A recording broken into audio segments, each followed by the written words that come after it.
today we have one of the better pollsters in the country, the one and only Celinda Lake. Celinda, how are you doing today? I'm doing great. Thanks for having me. Absolutely. So, I've followed you for a long time on MSNBC and on every different station that carries the polls that you guys put out there.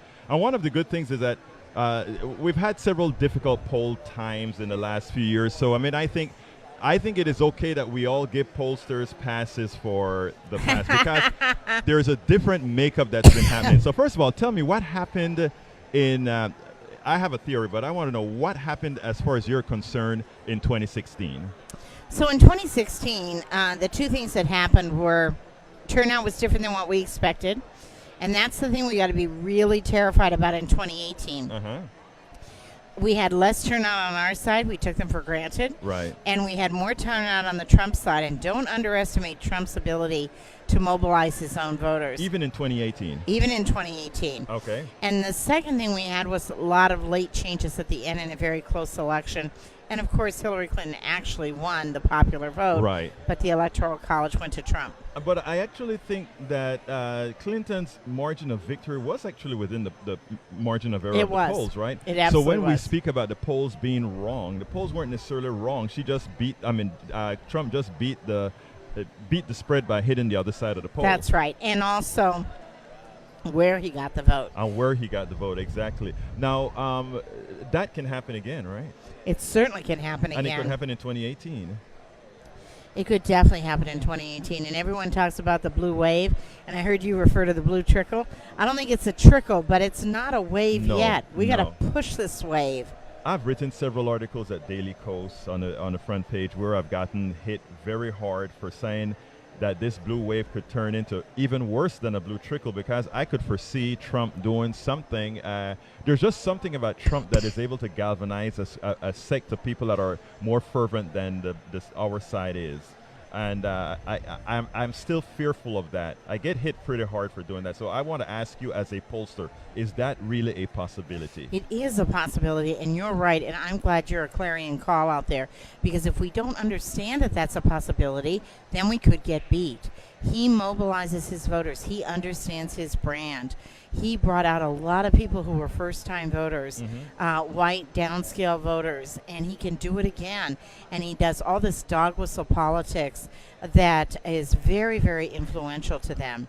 Now, I think what is different is there's more enthusiasm on our side, and I hope that our side is not taking the vote for granted. But frankly, I don't see the investment that we need, say, in the African-American community. And we can drive up the ban the day before the election, and a lot of people are going to shut the door in our face for a good reason. We got to be in and of the community. Celinda, you just hit something that we've been hitting on. We have a lot of progressive organizations. Look at Netroots Nation. Big progressive organization. Right. Look at a lot of what we're covering. A lot of us don't understand that we have to be on the ground in the Latino community. That's right. We have to be on the ground, and instead of putting our money into a whole lot of who are the people? We need to put the money into pollsters, but we also need to put the money on the ground. But the analysts that we're putting a lot of money into concerns me because in a lot of ways they're not following some of what you're telling them, and that is you need to actually change your model. Right, that's right. He changed the model that you use to determine your poll. That's right. And in fact, let me ask that. How has your model changed between 2016 and 2018? So one of the things that our ways in which our model has changed between 2016 and 2018 is in 2016 we made an assumption about high levels of turnout with Latinos, high levels of turnout with African Americans, and high levels of turnout with millennials. And we didn't have record high turnouts except with African American women who constantly bail us out. Right. So the Latino vote was only average, even with all the anti-immigrant sentiment. Right. The millennial vote was very uneven. And then in 2018, there are 40 million voters who drop off in off-year elections. Wow. 25 million of them are ours. 25 million voters who voted in 2016 who are not planning to vote in 2018 unless we do something about it. And that is where you talk about that we have to invest in areas we need to invest. African-American, Latinos. And we need to listen to the community, too. Right. I think, I love that you want to put money into polling, but all of this is top down. Right. We need to listen from the grassroots. We didn't pay enough attention to organizers who told us, you're sending me to a burned out trailer park. People are not enthusiastic. These are Trump voters you're sending me to. Right. One of the things we've built into all of our campaigns is to make sure that all of the canvassers are debriefed every week in our campaigns, because they're running a poll every night. Right. Oh, they are. Okay. Let me ask you something else. As far as going into these neighborhoods, like we're saying, do you think that there's something we can do not only in the Black and Latino communities, but in a lot of the, let's say, the lower middle class, the working class, white communities that for a lot of times Democrats really, if we want to be honest about it, disregard?